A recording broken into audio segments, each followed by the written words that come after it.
This is everything that you need to know before you pick up the Lenovo Legion Go. Hardware, software, performance, and how it stacks up against the growing PC handheld space. Let's dive in and see if this desktop power pocket portable lives up to the hype in 2025. Now remember, one lucky subscriber wins a piece of gear from our review pile each month, so hit subscribe and drop a comment. Are you team Windows or are you ever loyal to the console? At first glance, the Legion Go looks like a prototype Steam Deck, but peel back those layers and you've got a full Windows 11 gaming rig. With dedicated AMD power, it's bold, detachable, and built to bring AAA gaming to your couch, your desk, or even your lab. Let's break this thing down and see why it's still so unique. Hardware. So the build quality here feels mid. The side controllers have so much going on, when you grab it you almost can't do so without pressing a button. But that's kind of what makes this thing so unique. So let's break off these side controllers and talk about the main tablet first. And what we have there is an 8.8 inch 2560 by 1600 IPS touchscreen panel at 500 nits and 144 hertz. It's actually a really nice screen, but it feels like a laptop screen and not like a handheld screen. So for this type of device, I would max go 8 inches and you don't need more than 120 hertz. This portable hardware is just not going to get up to that much power. And on the left and right side of the main device, we have two controller attachment points, which at this point, with the new Switch controller attachment using strong magnets, this really does kind of feel chintzy compared to what Nintendo's come up with. It's fine, but let's look at the top of the device now, which houses many holes. The top speaker grills, which fire directly up, making it sound like a very hollow boombox, a USB-C port, SD card reader, a massive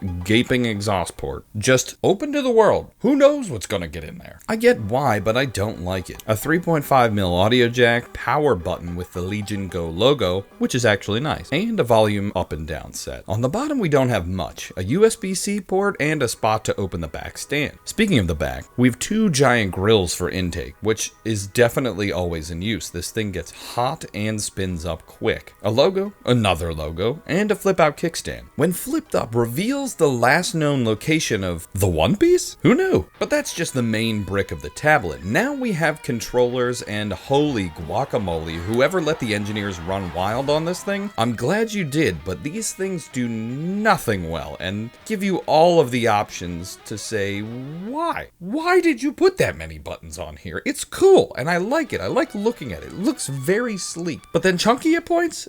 Definitely an engineer's heyday. So let me dive in here. The attachment points feel like they're prototypes that won't last because they're made out of very plasticky material. The trackpad is small but responsive. The ABXY buttons are squishy and not clicky and look very nice. I actually like the clear button. We have the menu, Legion Go software button, and start and select buttons that are all clicky. A D-pad that is very clicky and very slick. While the last thing we have is the front joystick. Now, for the life of me, could not figure out why I thought the joysticks were weird. And then I got out my calipers and measured them. They are 1 millimeter smaller than regular Xbox joysticks. And I was like, why do these feel weird? It's because they're smaller. That's it. At 15.7 millimeters, whereas the full sticks are 16.7 millimeters. So I'm not sure why they aren't full size when they have that much real estate. I don't know why. Other than that, they work fine. And I know, this is a lot of hardware. On the left controller all the way around, we have a bunch of stickers. Y1 and Y2 back buttons, along with a clicky LB and an analog LT. The right controller, oh yes, the mouse you never knew you wanted, but now you have, and I like it, but I also don't. I'm glad it's here, but I could do without. Those are my feelings. So it's unique and functional. Starting off on this side again with stickers, then moving on to the FPS toggle switch to make this thing into a mouse. And once it's in its magnetic dock, erect is how I would like to think of this, the M1 and M2 buttons become mouse left and right clicks, and Y3 and M3 are now back buttons, like the ones on the side of the mouse. And wait a second, we have two more things. The locking mechanism and a scroll wheel with a click. This thing is wild. Definitely a new way to control something that reminds me of like a yoke in a cockpit, but with macros.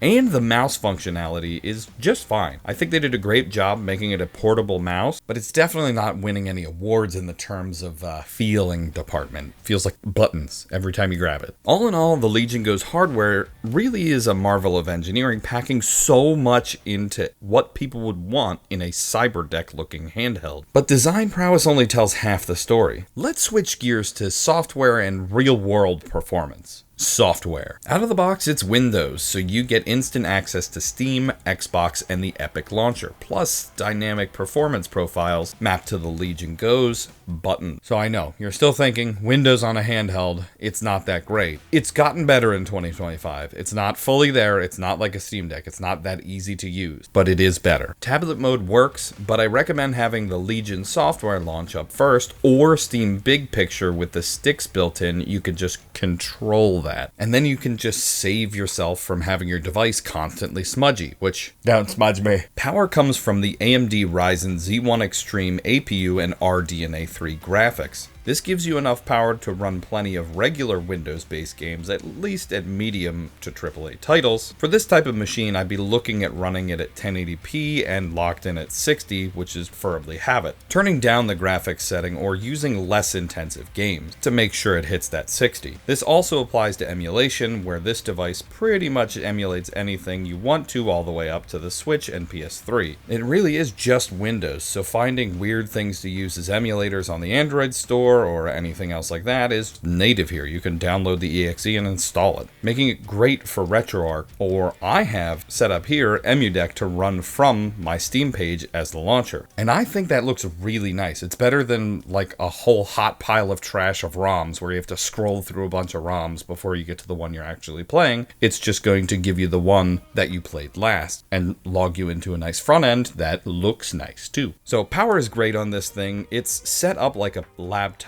power-wise and performs how you'd think a laptop would. If you're not getting enough power, look to streaming, because this will also do that well. And with that higher resolution screen and it being a little bit bigger, streaming actually does really well on this thing. I really do think Windows handheld gaming has arrived in earnest. Performance is impressive, profiles are flexible, and the UI tweaks make it more friendly for couch and lap play. But who else is in this bracket for horizontal gamers? Competition. Steam Deck still leads in the price to value at $550. It's my choice and Linux first. The Asus ROG Ally comes in around $700, matches the Ryzen performance, but runs a bit hotter and has a shorter battery life. Then there's Ion Neo's lineup, which undercuts in price but sacrifices durability and thermal. And of course you could tote around a mini ITX build, but that's for a different video, so subscribe. The Legion Go sits in the sweet spot. Full Windows, large gaping vents, and Lenovo's PC engineering pedigree. At around the $650 price point, I don't think the Lenovo Legion Go is that cheap anymore, but it's getting a little bit older now, so you could pick one up that's used, which is what I would do, and get it around the $400 mark. Now that is a higher recommendation. And it really does deliver a true PC gaming experience in the handheld form. It comes with those jank that PC gives you, but it also comes with that flexibility of having full Windows. You can install whatever exe you want to this. But if there's compatibility issues on Windows, you're still gonna have it here, because it's still just Windows. If you've been craving more power, native Windows capability, and this weird cyberdeck feel, this is a device you've been waiting for, and I really like, because it gives me that weird cyberdecky feel that feels like it does more than it actually looks like it does. It's a very weird feeling I have about this device. I like it, but I don't like it, but I also feel like it has its own spot in the market where I feel like I want to do a project with it. It's an interesting device. It's not perfect. Battery life under load and weight are trade-offs, but for laptop class performance anywhere, I very much recommend giving the Legion Go a shot, especially if you want something to tinker with, or you maybe just be looking for another handheld, which is one of these type of videos. But that's all I have for you guys today. Goodbye.